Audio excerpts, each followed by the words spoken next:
Merci beaucoup, monsieur le ministre. Tollu nañu jamono ji nga xam ni les jeunes disent Barça Barsac loolu di tekki ni dem nañu ba jàpp ni Sénégal niñ fi nekkee moo gën a sax metti li nga xam ni moom la ñuy fekki feneen. Et pourtant vous avez une partie de la solution entre vos mains. Mais cela nécessite que la vision quitte Diamniadio pour rejoindre la vallée du fleuve Sénégal, pour rejoindre les terres de l'Anambé, pour rejoindre les 150 000 hectares qui peuvent être également utilisés. Je vais vous donner un exemple très simple. Les 10 dernières années, vous pouvez vérifier les chiffres, à part cette année, vous avez la facture céréalière qui est entre 200 et 300 milliards concernant les importations. Si on traduisait cela en chiffre d'affaires, les économistes savent ce que je dis, on peut réserver les 30 à 40% comme masse salariale, ce qui équivaudrait à 90 milliards. Même si on prend un jeune, on lui alloue 3 millions de salaire annuel, l'équivalent de 250 000 francs en salaire mensuel, on aurait aujourd'hui sorti 30 000 Sénégalais du chômage. Donc, on est en train de sortir des devises, d'enrichir d'autres, alors qu'on a la possibilité de l'utiliser à l'intérieur pour régler la question du chômage, mais pour également régler la question de la souveraineté alimentaire. Et cette facture est beaucoup plus élevée que le budget alloué à la jeunesse, beaucoup plus élevé que le budget alloué à l'élevage, beaucoup plus élevé que le budget alloué au développement industriel.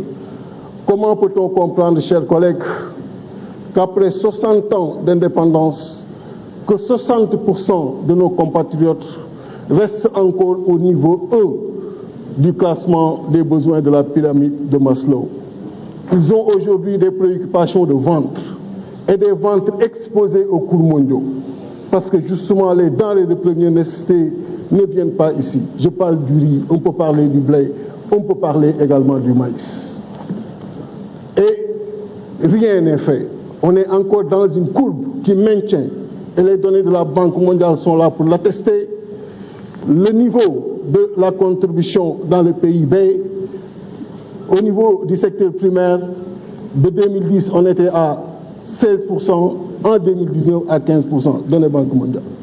Là où les services sont encore à 50 et 60%. En bon mathématicien, je dirais tout simplement qu'il urge, si cette fonction est la fonction X, d'appliquer la fonction 1 sur X pour que justement l'agriculture soit le moteur du développement, mais soit également une agriculture pourvoyeuse d'emplois. Mais on est encore là à gérer des entrants, on est encore là à gérer des distributions de terres entre députés, entre riches, entre gouvernants.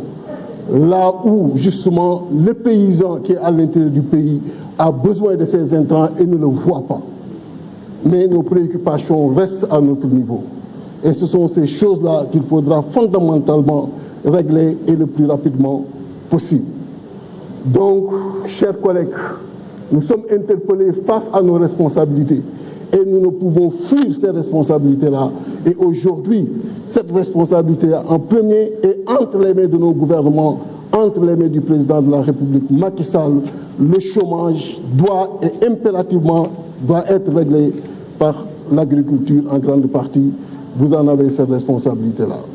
Donc, il faudrait que cette vision, je l'ai dit tout à l'heure, quitte Diamniadio et rejoigne la vallée du fleuve Sénégal, l'Anambé, pour que ces terres soient exploitées et nous détacher du manque de souveraineté qui nous a brutalement aujourd'hui mis devant nos faiblesses quand la Covid est arrivée. Parce que le 3 avril 2020, quand les acteurs faisaient leur conférence de presse, on était juste à 3 mois de stop, ce qui est inacceptable.